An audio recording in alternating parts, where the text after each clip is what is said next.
नमस्कार दोस्तों, स्वागत है आपका मेरे चैनल कॉमिक्स लाइफ में। शुरू करते हैं सुरेंद्र मोहन पाठक जी द्वारा लिखा गया एक रोमांचक उपन्यास ऑपरेशन बैंकॉक पार्ट 3। मैंने स्कीम थोड़ी बदल दी है, प्रिंस सचावेता बोला। वह सचावेता पैलेस के विशाल हॉल में एक दीवान पर अधलेटा सा बैठा हुआ था। उसके सामने एक कुर्सी पर जैस्पर बैठा था। क्या किया है तुमने? जैस्पर ने पूछा। पहले यह तय हुआ था कि जेम्स बॉन्ड सारा पैट्रिक और पीटर कुशिंग से फिल्में हासिल करेगा और फिर वे फिल्में उससे हम हथिया लेंगे। लेकिन अब इतनी लंबी क्रिया का अनुसरण करने की जरूरत नहीं रह गई है। अब क्या फर्क पड़ गया है? सारा पैट्रिक, पीटर कुशिंग और जेम्स बॉन्ड कुछ दिन के लिए मेहमान बनकर सचावेता पैलेस में रहने आने वाले हैं। एक बार सचावेता स्टेट की चार दीवारी में कदम रखने के बाद उन्हें यहाँ से बाहर नहीं निकलने दिया जाएगा। जब लड़की और पीटर कुशिंग मेरे अधिकार में होंगे तो मैं उनसे यह भी कबूलवा लूंगा कि फिल्में कहाँ हैं। फिल्म हासिल हो जाने के बाद तुम्हें 2 की जगह 3 आदमियों को ठिकाने लगाना पड़ेगा। वह तो ठीक है, लेकिन स्कीम में जो हेर फेर तुम कर रहे हो, क्या वह बॉस को पसंद आएगा? क्यों नहीं पसंद आएगा? क्या खराबी है इसमें? खराबी मुझे नहीं मालूम, लेकिन मैं इतना जानता हूँ कि जेम्स बॉन्ड बहुत खतरनाक आदमी है। उसका यहाँ मौजूद होना तुम्हारी तंदुरुस्ती के लिए अच्छा साबित नहीं होगा। मैं देख लूंगा उसे। ठीक है, जो जी में आए करो। मेरा काम तो तब शुरू होगा जब फिल्में तुम्हारे अधिकार में आ जाएंगी। उससे पहले या बाद में, चाहे कोई तुम्हारा गला काट जाए, मुझे परवाह नहीं। ठीक है, तुम अपना काम करो, मैं अपना काम करता हूँ। ओके, जैस्पर अपने स्थान से उठता हुआ बोला। मैं सोने जा रहा हूँ और जब तक फिल्म तुम्हारे अधिकार में नहीं आ जाती तुम भूल जाओ कि मैं भी यहाँ हूँ। Good night. Good night, Prince सचावेता बोला। जैस्पर लंबे डग भरता हुआ कमरे से बाहर निकल गया। गाड़ी का हॉर्न बजा। एक वर्दीधारी गार्ड फाटक पर प्रकट हुआ। जंगले में से उसने मर्सिडीज के ड्राइवर को देखा और फिर फाटक खोल दिया। मर्सिडीज भीतर प्रविष्ट हो गई। उसके पीछे पीटर कुशिंग और सारा पैट्रिक की 2 सीटर स्पोर्ट्स कार प्रविष्ट हुई। सबसे पीछे जेम्स बॉन्ड ने अपनी शेवरलेट गाड़ी फाटक से आगे बढ़ा दी। उनके पीछे फाटक तत्काल बंद हो गया। आगे एक चौड़ी सड़क थी जिसके दोनों ओर घने पेड़ उगे हुए थे। लगभग 3 मील लंबी उस सड़क के बाद एकाएक जंगल खत्म हो गया और आगे उन्हें एक विशाल लॉन दिखाई दिया जिसके मध्य में एक बहुत बड़ा संगमरमर और लाल पत्थर का बना फव्वारा चल रहा था। उस विशाल लॉन की बैकग्राउंड में सपनों सा सुंदर 7 मंजिला सचावेता पैलेस खड़ा था।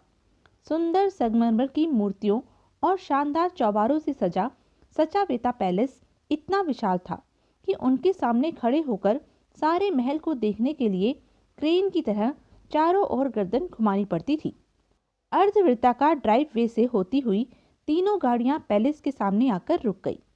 सब लोग गाड़ियों से बाहर निकले। मर्सिडीज का ड्राइवर आदरपूर्ण ढंग से सिर नवाकर एक ओर खड़ा हो गया। माय माय, सारा सांस रोककर बोली। क्या शान है! सामने संगमरमर की कम से कम 3 सीढ़ियां थी जो एक बहुत बड़ी टेरेस पर खत्म होती थी। टेरेस के बाद वास्तविक महल आरंभ होता था। उसी क्षण काली लकड़ी का बना महल का विशाल प्रवेश द्वार खुला और टेरेस पर प्रिंस सचावेता प्रकट हुआ। उसने दोनों हाथ हिलाकर आगंतुकों का स्वागत किया और उन्हें सीढ़ियों के ऊपर आने का संकेत किया। जेम्स बॉन्ड, पीटर कुशिंग और सारा पैट्रिक सीढ़ियां तय करने लगे। Welcome welcome. उनके सामने आने पर प्रिंस सचावेता बोला, welcome to my humble place. उसने तीनों से हाथ मिलाया। उसने ताली बजाई। 2 वर्दीधारी नौकर प्रकट हुए। साहब, लोगों की गाड़ियां गैरेज में ले जाओ और उनका सामान उनके कमरों में पहुंचा दो। नौकर फौरन सीढ़ियां उतर गए। आइए, तब तक चाय हो जाए, प्रिंस सचावेता बोला। टेरेस पर ही बाईं ओर एक कैनोपी के नीचे कुर्सियां लगी हुई थी। वे लोग वहां जा बैठे। क्या लाजवाब जगह है! सारा एक बार फिर पैलेस के विस्तार पर दृष्टि डालती हुई बोली। क्या लाजवाब जगह है! कम से कम 100 कमरे तो होंगे उसमें। 215 मैडम, प्रिंस सचावेता सिर नवाकर बोला, और आप यहाँ अकेले रहते हैं? जी हाँ, लेकिन आप लोगों की वजह से अगले कुछ दिन अकेला नहीं रहूंगा। दरअसल मैडम, मेरी सारी जिंदगी इसी महल में गुजरी है और मैं यहाँ के रहन सहन का, यहाँ की तन्हाई का इतना आदी हो गया हूँ कि मैं स्थायी रूप से कहीं और जाकर रहने की कल्पना ही नहीं कर सकता। ओह, सारा बोली। बड़े रास्ती ढंग से उन्हें वहां चाय सर्व की गई। चाय के बाद प्रिंस उन्हें महल के भीतर ले आया। महल के भीतर पहुंचकर उसने फिर बड़ी शान से ताली बजाई। एक आदमी प्रकट हुआ। वह बाकी फौजियों से भिन्न वर्दी पहने हुए था और हाव भाव से जिम्मेदार अफसर मालूम होता था। विषयन आप लोगों को आपके कमरे दिखा देगा। मैंने आपके लिए पहली मंजिल पर साथ साथ के 3 कमरों का इंतजाम किया है। इससे आपको बहुत सुविधा होगी। दरअसल यह जगह इतनी बड़ी है और यहाँ इतने कम लोग रहते हैं कि एक अजनबी का यहाँ गुम हो जाना बड़ा आसान है। सब लोग अपने अपने कमरों में पहुँच गए। वे बहुत ऊंची छतों वाले बहुत विशाल कमरे थे और वहाँ पर सुख सुविधा के सब साधन मौजूद थे। लगभग 1 घंटे बाद विषयन उन्हें लंच के लिए बुलाने आ गया। डाइनिंग रूम एक रेलवे स्टेशन जितना बड़ा आयताकार कमरा था और वहां पर कम से कम 200 आदमियों का एक साथ बैठकर खाना खा सकने का प्रबंध था। उन्हें शाही ठाट बाट के साथ खाना सर्व किया गया। भोजन के दौरान में प्रिंस हल्की फुल्की बातें करता रहा।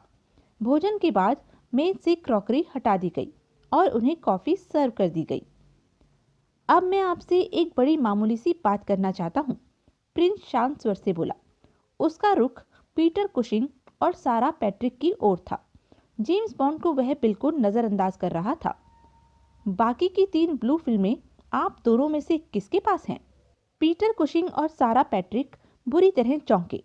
जेम्स बॉन्ड भी चौंका, लेकिन प्रत्यक्षता वह स्वयं को शांत बनाए रहा। कौन सी ब्लू फिल्में? पीटर कुशिंग बौखलाए स्वर से बोला।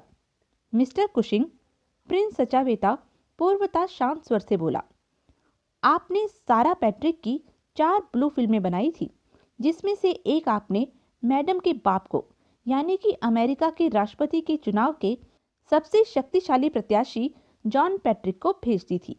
जॉन पैट्रिक की बेटी की गंदी फिल्मों के दम पर आप उसे ब्लैकमेल कर रहे हैं कि वह चुनाव से अपना नाम वापस ले ले। क्या? सारा के मुंह से निकला। जैसे आपको मालूम नहीं, प्रिंस बोला। बाय गॉड, मुझे मालूम नहीं। यानी कि कैमरे के सामने एक आदमी के साथ आप इतनी देर रति क्रियाओं में मगन रही कि 4 फिल्में बनाई जा सके और आपको खबर भी नहीं हुई? नहीं नहीं, सारा उत्तेजित स्वर में बोली, मैंने यह नहीं कहा। तो फिर? मुझे इस बात की खबर नहीं है कि उन फिल्मों में से एक मेरी डैडी को भेजी गई है और उन्हें उस फिल्म के दम पर ब्लैकमेल किया जा रहा है। यह हकीकत है। आप चाहें तो अपने तीसरे साथी जेम्स बॉन्ड से पूछ सकती हैं। James bond? सारा ने हैरानी से लापरवाही से कॉफी की चुस्कियां लेते हुए जेम्स बॉन्ड की ओर देखा। यानी कि इन्हें भी मालूम है? Madam, James bond British intelligence का एजेंट है और यह भी उन फिल्मों को ही हासिल करने के लिए आपके साथ लगा हुआ है। क्या सच है? सारा ने जेम्स बॉन्ड से पूछा। जेम्स बॉन्ड मुस्कुराया और उसने धीरे से सिर नवा दिया। मेरे डैडी ने यह फिल्म देखी है। बिना फिल्म देखे उन्हें कैसे खबर होती कि उन पर कितना भारी दबाव डाला जा रहा है? जेम्स बॉन्ड सरल स्वर में बोला। पीटर, सारा दांत पीसकर बोली, कमीने, कुत्ते, तुमने मुझे धोखा दिया। और वह बिल्ली की तरह पीटर पर झपटी। पीटर कुशिंग अपने स्थान से उठ खड़ा हुआ। वहां के एक झटके से उसने सारा को वापस अपनी कुर्सी पर धकेल दिया। खाना शानदार था, पीटर कुशिंग जमाई लेता हुआ बोला, और ब्लू फिल्मों की कहानी भी शानदार थी। Thank you for everything. और वह लंबे टक भरता हुआ द्वार की ओर बढ़ गया। डाइनिंग हॉल में कम से कम आधी दर्जन वर्दीधारी नौकर खड़े थे। किसी ने उसे रोकने की कोशिश नहीं की, ना ही प्रिंस सचावेता अपने स्थान से हिला। वह बड़े उदासीन भाव से अपना कान खुजलाता हुआ पीटर कुशिंग को द्वार की ओर बढ़ते देखता रहा। पीटर कुशिंग ने डाइनिंग रूम का विशाल दरवाजा खोला और बाहर टेरेस पर आ गया। वह संगमरमर की सीढ़ियां उतरने लगा। उसी क्षण कुत्तों के भौंकने की आवाज सुनाई थी। थोड़ी देर बाद पीटर कुशिंग टेरेस पर दिखाई दिया। वह बदहवास सा भागता हुआ डाइनिंग रूम में वापस घुस आया। उसके पीछे दो शेर जैसे स्याह काले अल्सेशियन कुत्ते प्रकट हुए, लेकिन उन्होंने डाइनिंग हॉल में कदम रखने की कोशिश नहीं की। तशरीफ रखिए, प्रिंस सचाविता मीठे स्वर में बोला। पीटर कुशिंग घबराया हुआ वापस अपनी कुर्सी पर आ बैठा। उसकी व्याकुल दृष्टि अभी भी बार बार बाहर टेरेस पर खड़े कुत्तों की ओर उठ जाती थी, जो जलती हुई आंखों से डाइनिंग रूम में भौंक रहे थे। आपने बहुत अच्छा किया जो वापस लौट आए, प्रिंस सचावेता सहानुभूति से बोला, वरना वे कुत्ते आपकी बोटी बोटी नोच कर रख देते। पीटर कुशिंग चुप रहा। वह कुर्सी पर बैठा हाँफ रहा था। अब मैं अपना पहला सवाल फिर दोहराता हूँ, प्रिंस बोला। बाकी की 3 फिल्में कहाँ हैं मिस्टर कुशिंग? भाड़ में जाओ तुम, पीटर कुशिंग क्रोधित स्वर में चिल्लाकर बोला। वे 3 फिल्में तुम्हें हरगिज नहीं मिलेंगी। अच्छा, देखते हैं। उसने घूमकर द्वार की ओर देखा। कुत्ते आशापूर्ण नेत्रों से भीतर झांक रहे थे। प्रिंस ने उन्हें पुकारा और भीतर आने का संकेत किया। कुत्ते दृढ़ कदमों से डाइनिंग हॉल में घुस आए। पीटर की आंखें आतंक से फैल गईं। प्रिंस के संकेत पर कुत्ते उसकी ओर बढ़ने लगे। नहीं नहीं, पीटर कुशिंग आतंकित स्वर से चिल्लाया। सारा भी भयभीत नेत्रों से कुत्तों को देख रही थी। केवल जेम्स बॉन्ड शांत था। मिस्टर कुशिंग, प्रिंस सचावेता तनिक कठोर स्वर से बोला, अब भी आपकी यही राय है कि वे फिल्में मुझे हरगिज नहीं मिलेंगी? पीटर कुशिंग कुर्सी के ऊपर चढ़ गया। एक कुत्ता हवा में उछला और उसने अपने दोनों अगले पांव उसकी छाती पर जमा दिए। वह कुर्सी समेत फर्श पर उलट गया। बताता हूं, वह आतंकित स्वर से चिल्लाया। प्रिंस ने सीटी बजाई। कुत्ते पीटर कुशिंग से अलग हटकर खड़े हो गए। मैं सुन रहा हूं, प्रिंस बोला। पीटर कुशिंग कुछ क्षण हाँफता रहा और फिर कठिन स्वर से बोला, फिल्में मेरे बैंक में है। कौन सा bank? Barclays bank, Piccadilly branch, London. अब आप अपने बैंक के नाम एक अथॉरिटी लेटर लिखिए कि आपकी वे 3 फिल्में विशियन नाम के पत्रवाहक को सौंप दी जाएं। पीटर कुशिंग ने जेम्स बॉन्ड की ओर देखा और उदास स्वर से बोला, अगर तुम वाकई ब्रिटिश इंटेलिजेंस के एजेंट हो तो कुछ करते क्यों नहीं हो? मैं क्या कर सकता हूं? जेम्स बॉन्ड लापरवाही से कंधे उचकाकर बोला, कुछ करने की गुंजाइश ही कहां है? चारों इक्के तो प्रिंस के हाथ में है। मैं ऐसे खेल में दाव नहीं लगाता जिसमें मेरी हार निश्चित हो। और फिर एक तीसरे दर्जे के ब्लैकमेलर की खातिर मैं अपनी जान जोखिम में क्यों डालूं? पीटर कुशिंग का चेहरा क्रोध और बेबसी से विकृत हो उठा। Well said Mister Bond, Prince सचावेता प्रशंसात्मक स्वर से बोला। प्रिंस के संकेत पर एक आदमी ने पीटर कुशिंग के सामने कागज और पेन रख दिया। अंगारों पर लौटता हुआ पीटर कुशिंग अथॉरिटी लेटर लिखने लगा। लिख चुकने के बाद उसने कागज प्रिंस की ओर बढ़ा दिया। प्रिंस ने कागज लेकर पढ़ा। वेरी गुड, वह संतुष्टिपूर्ण ढंग से सिर हिलाता हुआ बोला। विशियन अभी लंदन रवाना हो जाएगा। कल रात तक वह फिल्में लेकर वापस पहुंच जाएगा। तब तक आप यहीं रहेंगे। उसके बाद आप कहीं भी जाने के लिए आजाद होंगे। कोई कुछ नहीं बोला। अब एक छोटी सी सावधानी और, प्रिंस बोला। विशियन, साहब लोगों की तलाशी लो। शुरुआत मिस्टर जेम्स बॉन्ड से करो। मिस्टर पीटर कुशिंग के पास हथियार होने की संभावना बहुत कम है, क्योंकि अगर इनके पास कोई हथियार होता तो इन्होंने उसे कुत्तों पर जरूर इस्तेमाल किया होता। और मैडम की तलाशी लेने की जरूरत नहीं है। इनकी पोशाक से ही जाहिर हो रहा है कि इनके पास कोई हथियार नहीं हो सकता। बात सच थी। सारा पैट्रिक इतनी टाइट पोशाक पहने हुए थी कि उसमें एक सिक्का भी छुपा पाने की गुंजाइश न थी। विशियन आगे बढ़ा। उसने बड़ी दक्षता से पहले जेम्स बॉन्ड की और फिर पीटर कुशिंग की तलाशी ली। दोनों के पास कुछ नहीं है। अंत में वह प्रिंस से बोला। वेरी गुड, प्रिंस संतुष्ट स्वर से बोला। साथियों, जो असुविधा आप लोगों को हुई उसके लिए मैं क्षमा चाहता हूँ। साथ ही आपको विश्वास दिलाता हूँ कि मेरी मेहमान नवाजी में आप किसी प्रकार का अंतर नहीं पाएंगे। यहाँ आपके मनोरंजन का भरपूर प्रबंध है। महल में बिलियार्ड रूम है, पिछवाड़े में टेनिस कोर्ट है और स्विमिंग पूल है। कहीं भी जाने की आपको पूरी स्वतंत्रता है, लेकिन भगवान के लिए टेरेस की सीढ़ियां उतरने की कोशिश मत कीजिएगा। मैं शाम की चाय पर आप लोगों के फिर दर्शन करूंगा। प्रिंस अपने स्थान से उठा और रास्ती ठाठ से चलता हुआ वहां से विदा हो गया। कुत्ते वह अपने साथ ले गया। जेम्स बॉन्ड अपने स्थान से उठा और जम्हाई लेता हुआ बोला, मुझे तो नींद आ रही है। पीटर कुशिंग और सारा भी उठ खड़े हुए। पीटर कुशिंग सारा से निगाहें नहीं मिला रहा था। पीटर, सारा दुखी स्वर से बोली, जो कमीनी हरकत तुमने की है, भगवान उसके लिए तुम्हें कभी माफ नहीं करेगा। पीटर कुशिंग ने कुछ कहने के लिए मुंह खोला। यहां से चलो, जेम्स बॉन्ड जल्दी से बोला। नौकरों के सामने ऐसी बातें करने का कोई फायदा नहीं है। पीटर कुशिंग कुछ नहीं बोला। सारा भी दोबारा नहीं बोली। तीनों साइड के दरवाजे से डाइनिंग हॉल से बाहर निकल गए। वे एक लंबे गलियारे में आगे बढ़े। गलियारे की दीवारों पर ढालों पर क्रॉस में लगी तलवार, भाले, बर्छे और नेज़े वगैरह टंगे हुए थे। तीनों चुपचाप गलियारा पार कर गए और सीढ़ियों के रास्ते पहली मंजिल पर आ गए। सारा बिना दोनों पुरुषों से कुछ बोले अपने कमरे में घुस गई। पीटर कुशिंग ने एक उड़ती सी निगाह जेम्स बॉन्ड पर डाली और फिर अपने कमरे की ओर बढ़ गया। जेम्स बॉन्ड कुछ क्षण उसे आगे बढ़ता देखता रहा और फिर तेजी से उसकी ओर बढ़ा। पीटर कुशिंग अपने कमरे में प्रविष्ट हो गया। 1 मिनट, जेम्स बॉन्ड बोला और पीटर कुशिंग के द्वार बंद कर पाने से पहले वह भी कमरे में प्रविष्ट हो गया। पीटर कुशिंग ने प्रश्न सूचक नेत्रों से उसकी ओर देखा। जेम्स बॉन्ड द्वार से पीठ लगाकर खड़ा हो गया। उसने अपनी जेब से सिगरेट का पैकेट निकाला और उसकी ओर बढ़ाता हुआ बोला, सिगरेट? पीटर कुशिंग ने हिचकिचाते हुए एक सिगरेट ले लिया। जेम्स बॉन्ड ने भी पैकेट से एक सिगरेट निकाला। उससे पहले उसका और फिर अपना सिगरेट सुलगा लिया। क्या इरादा है? वह पैकेट और लाइटर जेब के हवाले करता हुआ बोला। देखते हैं क्या होता है, पीटर कुशिंग बोला। बैंक के मामले में तुमने प्रिंस से झूठ तो नहीं बोला था? जेम्स बॉन्ड ने पूछा।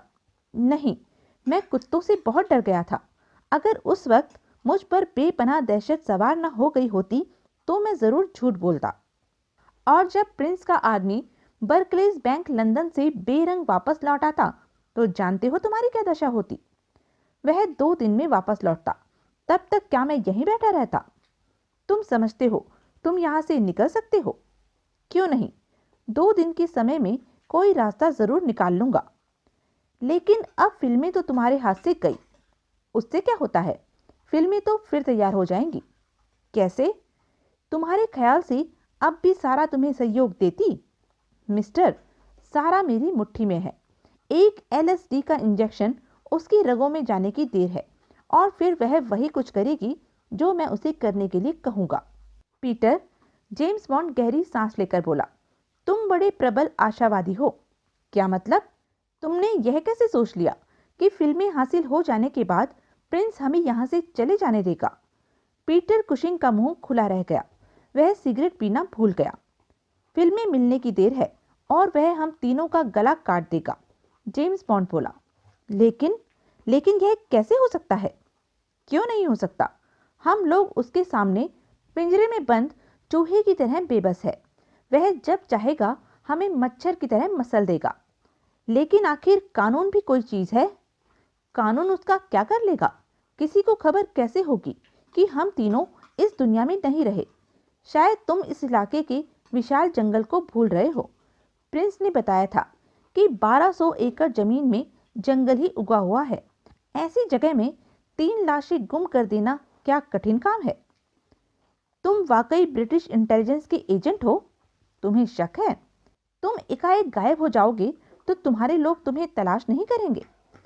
पढ़े करते रहे। पूछे जाने पर प्रिंस बड़ी शराफत से कह देगा, जेम्स बॉन्ड नाम के एक साहब उनसे मिलने आए तो थे, लेकिन जल्दी ही चले गए थे। कहाँ चले गए थे उसे मालूम नहीं।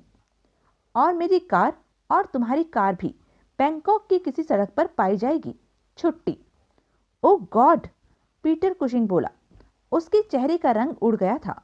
कुछ क्षण वह अपने सूखे होठों पर जुबान फेरता रहा और फिर बोला, नहीं, ऐसा नहीं हो सकता। यूं 3 आदमियों की हत्या कर देना कोई आसान काम नहीं है। तुम खामखा मुझे डराने की कोशिश कर रहे हो। पीटर, जरा अक्ल से काम लो। 1 मिनट अपने आप को प्रिंस के स्थान पर रख कर देखो। अगर तुम उसकी जगह होते तो ऐसी स्थिति में तुम क्या करते? क्या तुम्हें यह युक्ति संगत लगता है कि सारा की ब्लू फिल्म हासिल करने के लिए प्रिंस इतना बखेड़ा करे और फिर सारा को आजाद छोड़ दे ताकि वह नई ब्लू फिल्म तैयार करा ले? Oh my God, oh my good God! James bond कुछ क्षण सिगरेट की कश लगाता हुआ उसके बदहवास चेहरे को देखता रहा और फिर बोला, एक बात बताओगे पीटर? क्या पूछना चाहते हो? पीटर कुशिंग डूबते स्वर से बोला।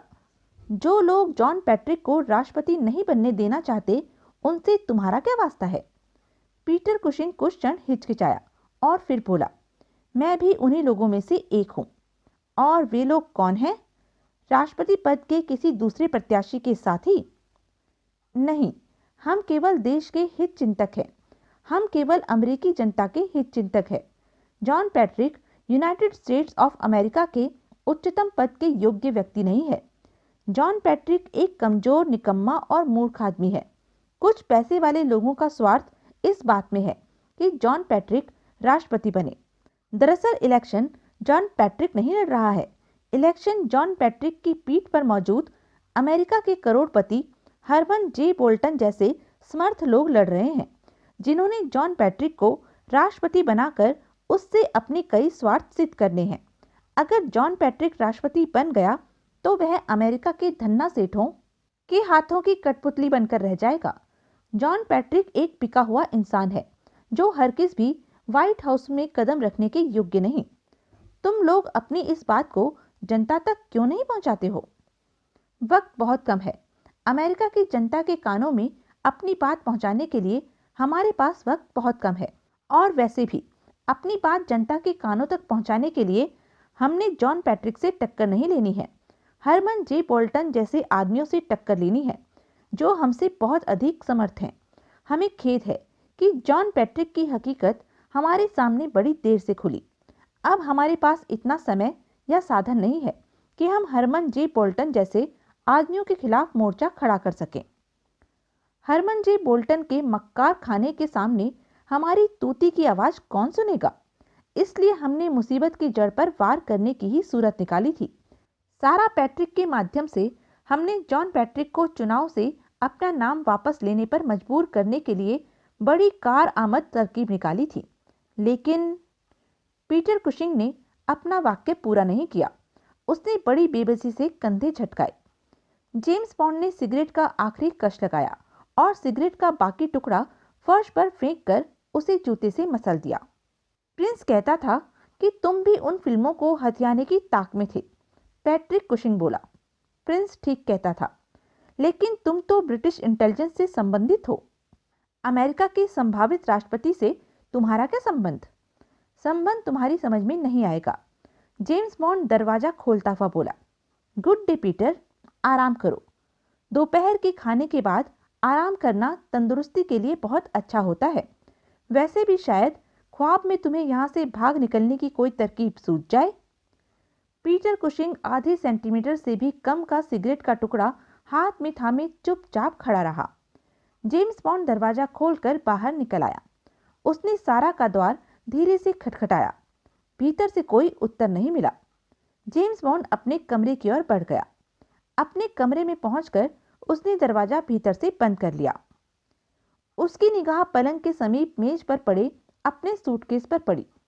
सूटकेस में से एक टाई का थोड़ा सा भाग बाहर झलक रहा था। जेम्स बॉन्ड फौरन समझ गया कि उसकी अनुपस्थिति में उसके सूटकेस की तलाशी ली गई थी। उसने अपना सूटकेस खोला। सूटकेस का सामान उसने पलंग पर उलट दिया और फिर सूटकेस के तले का निरीक्षण किया। उसके मुंह से शांति की एक गहरी सांस निकल गई। तलाशी लेने वाले को सूटकेस के दोहरे तले की खबर नहीं हुई थी। जेम्स बॉन्ड ने सूटकेस में हाथ डालकर एक कैंच दबाया। सूटकेस का ऊपरी तला थोड़ा सा एक और हट गया। भीतर जेम्स बॉन्ड की प्रिय रिवॉल्वर और एक छोटी सी बिजली से चार्ज होने वाली जापानी टॉर्च रखी थी। जेम्स बॉन्ड ने दोनों चीजों को फिर यथास्थान सरका दिया। उसने सूटकेस में अपना सामान फिर भरा और कोट और जूते उतारकर और टाई ढीली करके पलंग पर लेट गया। कुछ ही क्षण बाद वह पूरी निश्चिंतता से नींद का आनंद ले रहा था। शाम की चाय का बुलावा आया तो वे लोग फिर डाइनिंग हॉल में पहुंचे। प्रिंस ने उनके साथ यूं मोहब्बत से चाय पी जैसे कुछ हुआ ही ना हो। लेकिन पीटर कुशिंग और सारा पैट्रिक, जो हो चुका था उसको भूल जाने का बहाना करने के मूड में नहीं थे। उन दोनों के चेहरे पर फटकार बरस रही थी। केवल जेम्स बॉन्ड ही बड़े सहज और स्वाभाविक ढंग से प्रिंस से बातें करता रहा। जेम्स बॉन्ड ने नोट किया कि प्रिंस उसके व्यवहार से कुछ चिंतित दिखाई देने लगा था। शायद उसे यह पसंद नहीं आ रहा था कि जेम्स बॉन्ड वर्तमान स्थिति में भयभीत न हो। चाय के बाद पीटर कुशिंग और सारा पैट्रिक अपने कमरों में चले गए, लेकिन जेम्स बॉन्ड ने प्रिंस को बिलियर्ड के लिए आमंत्रित किया। प्रिंस ने उसका आमंत्रण फौरन स्वीकार कर लिया। दोनों बिलियर्ड खेलते रहे। जीत जेम्स बॉन्ड की हुई, लेकिन उसे स्वीकार करना पड़ा कि प्रिंस बहुत शानदार खिलाड़ी था। उसके स्ट्रोक बहुत शानदार और नपे तुले थे। 1 घंटे बाद जेम्स बॉन्ड प्रिंस से हाथ मिलाकर अलग हो गया। रात को 9 बजे डिनर पर वे फिर इकट्ठे हुए। उस बार सबने चुपचाप खाना खाया और डाइनिंग हॉल से विदा हो गए। जेम्स बॉन्ड सीधा अपने कमरे में आ गया। अपने कमरे में आकर उसने अपने सारे कपड़े उतारे और बिस्तर में प्रविष्ट हो गया। नग्न अवस्था में सोना उसकी पुरानी आदत थी। दिन में काफी सो चुकने के बावजूद भी उसे जल्दी ही नींद आ गई। फिर एकाएक कमरे का द्वार भड़बड़ाए जाने की आवाज सुनकर उसकी नींद खुल गई। जेम्स बॉन्ड तत्काल बिस्तर से निकल आया। उसने कमरे की बत्ती जलाई, अपनी कमर के गिर्द एक तौलिया लपेटा और फिर आगे बढ़कर द्वार खोल दिया। सारा आतंक की प्रतिमूर्ति बनी कमरे में घुस गई। मिस्टर बॉन्ड, वह बदहवास स्वर से बोली। मिस्टर बॉन्ड, वह भागने की कोशिश कर रहा है। कौन? पीटर। कहाँ है वह? जब मैंने उसे देखा था तो वह अपने कमरे की बालकनी में से लटक कर नीचे टेरेस पर पहुंचने की कोशिश कर रहा था। जेम्स बॉन्ड लपक कर अपने कमरे की बालकनी पर पहुंचा। पीटर कुशिंग की बालकनी की बगल से एक बेल गुजर रही थी। जेम्स बॉन्ड ने देखा पीटर कुशिंग उस बेल से लिपटा हुआ था। उसके देखते ही देखते वह नीचे टेरेस पर कूद गया। जेम्स बॉन्ड ने देखा उसके हाथ में एक बड़ी सी तलवार थी, जो शायद उसने गलियारे की दीवार से उतार ली थी। सारा भी उसके बगल में आ खड़ी हुई। पीटर पलक झपकते ही टेरेस पार कर गया और संगमरमर की सीढ़ियां उतरने लगा। जेम्स बॉन्ड सांस रोके उसे भागता देखता रहा। शीघ्र ही वह नीचे लॉन में पहुंच गया और फिर सीधा घने पेड़ों की ओर भागा। उसी क्षण महल की किसी ऊपरी मंजिल की खिड़की में एक सर्च लाइट जल उठी और उसका तीव्र प्रकाश लॉन में पड़ा। एक क्षण बाद लॉन में भागता हुआ पीटर कुशिंग सर्च लाइट के प्रकाश के दायरे में आ गया। उसी क्षण बिजली की रफ्तार से भागते हुए दोनों अल्सेशियन कुत्ते वहां पहुंचे। अपने पीछे कुत्तों की आवाज सुनकर पीटर कुशिंग ने भागना बंद कर दिया और तेजी से वापस घूमा। एक कुत्ते ने उस पर छलांग लगा दी। पीटर कुशिंग का तलवार वाला हाथ हवा में घूमा। तलवार पूरी शक्ति से जाकर कुत्ते की खोपड़ी से टकराई और कुत्ता पीछे की ओर उलट गया। उसकी खोपड़ी आधी कट गई थी। एक बार बस गुर्राया और फिर शांत हो गया। पीटर कुशिंग फिर पेड़ों की ओर भागा। उसी क्षण दूसरा कुत्ता उस पर झपटा। पीटर कुशिंग एकदम दाईं ओर हट गया। वह कुत्ते के वार से बाल बाल बचा। जमीन से टकराकर कुत्ता फिर उस पर झपटा, लेकिन तब तक पीटर कुशिंग संभल चुका था। उसने फिर अपना तलवार वाला हाथ घुमाया। तलवार के भरपूर वार से कुत्ते की आधी कमर कट गई। वह घास पर उलट गया और पीड़ा से तड़पने लगा। पीटर कुशिंग थोड़ा सा बाएं हटा और फव्वारे के समीप से होता हुआ फिर जंगल की ओर भागा। एक क्षण के लिए वह सर्च लाइट के प्रकाश के दायरे से बाहर निकल गया, लेकिन शीघ्र ही प्रकाश उस पर फिर पड़ने लगा। वह अभी पेड़ों से 5-6 गज दूर ही था कि वातावरण गोली चलने की आवाज से गूंज उठा। पीटर कुशिंग एक बार हवा में उछला और फिर घास पर लौट गया। उसका भेजा उड़ गया था। तीसरी मंजिल की एक बालकनी में खड़े जैस्पर ने राइफल नीचे झुका ली और संतुष्टिपूर्ण ढंग से सिर हिलाया। इतना शानदार निशाना उसने अपने जीवन में पहले कभी नहीं लगाया था। मर गया, जेम्स बॉन्ड के पीछे खड़ी सारा के मुंह से निकला। जेम्स बॉन्ड ने उसकी बाह पकड़ी और उसे वापस कमरे के भीतर ले आया। उसने देखा वह एक टाइट पतलून और बुशर्ट पहने हुई थी।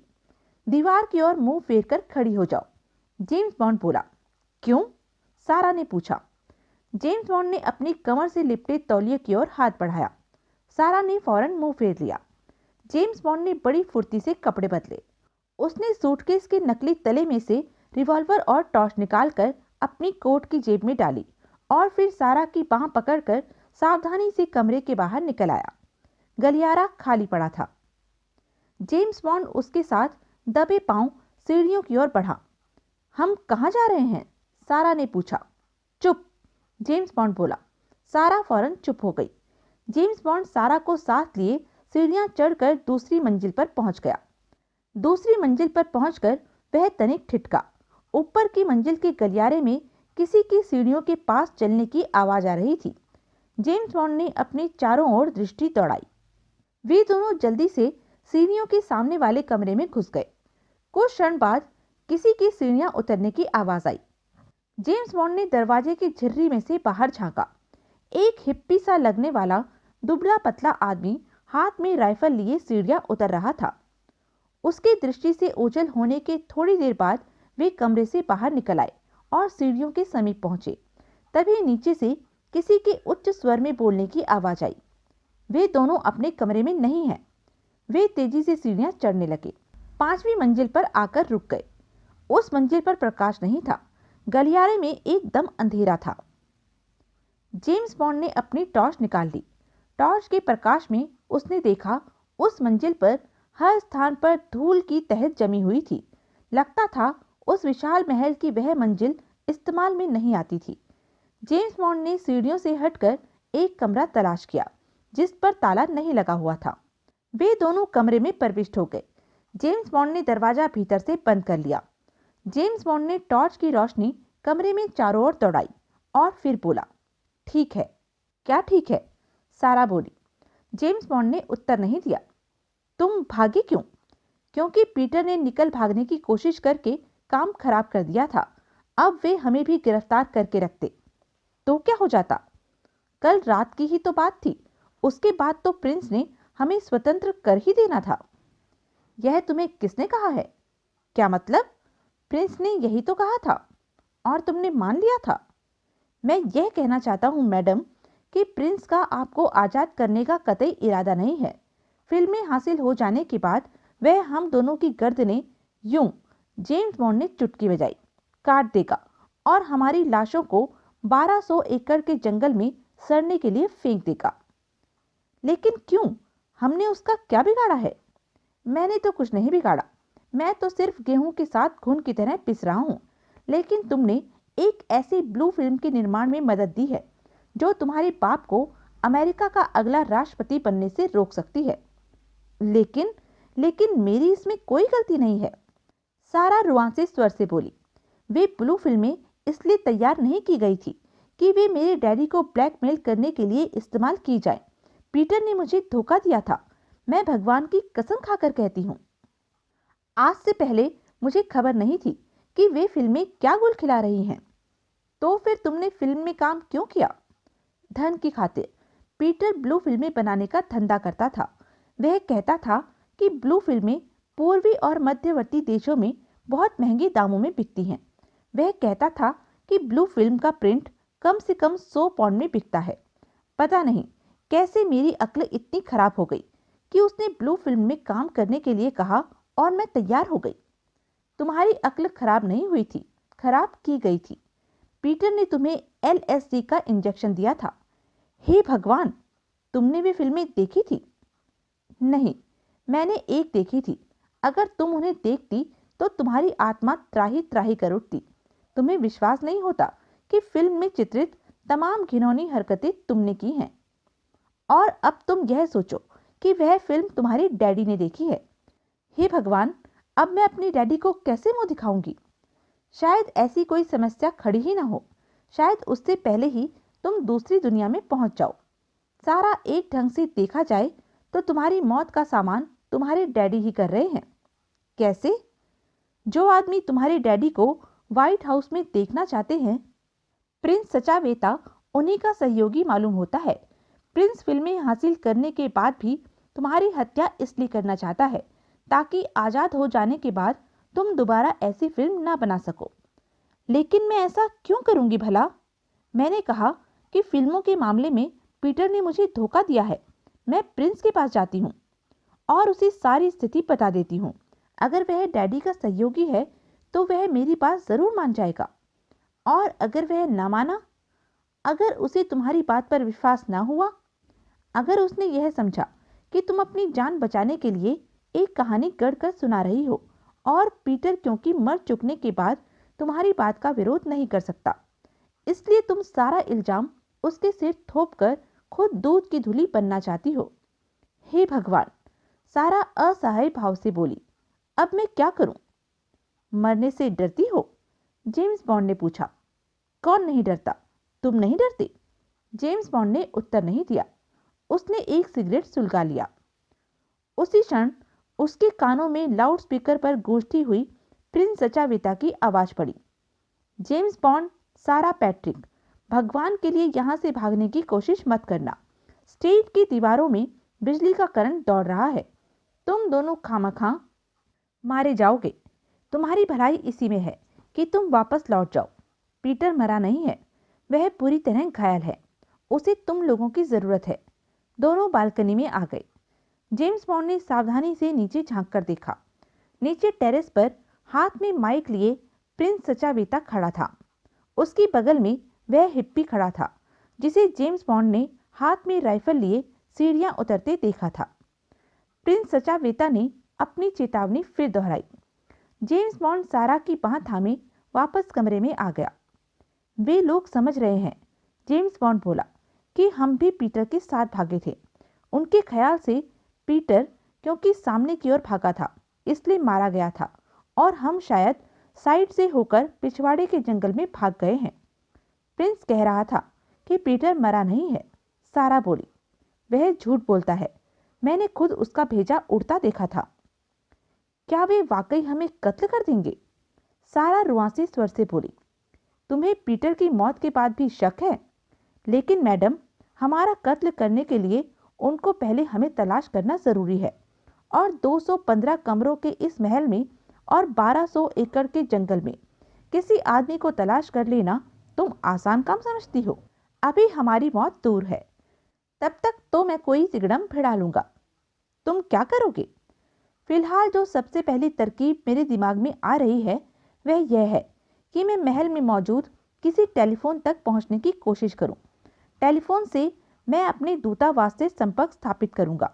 एक बार हमारे दूतावास को मेरी स्थिति की जानकारी होने की देर है कि प्रिंस सचावेता की ऐसी तैसी हो जाएगी। थाई सरकार के दखल के बाद उसकी हमें हाथ लगाने की हिम्मत नहीं होगी। लेकिन अगर तुम्हारी पहुंच टेलीफोन तक नहीं हुई तो फिर कोई दूसरी तरकीब सोचेंगे। फिलहाल तो जब तक नीचे का हंगामा खत्म नहीं होता हमें यहीं छुपे रहना है। अगर वे लोग हमें तलाश करते हुए यहीं आ गए? मुझे उम्मीद नहीं। पहले तो उन्हें यही नहीं मालूम कि हम महल में हैं। उनके ख्याल से हम जंगल में हैं, और फिर इस मंजिल पर बिजली नहीं है। 3 मंजिलों में 100 से कम कमरे तो क्या होंगे। निपट अंधकार में सिनेमा हॉल जैसे बड़े बड़े कमरों में से किसी को तलाश कर लेना तुम आसान काम समझती हो? मेरा दावा है, अगर वह महल की तलाशी लेंगे तो दिन में ही लेंगे। उसी क्षण बाहर से एक हल्की सी आवाज आई।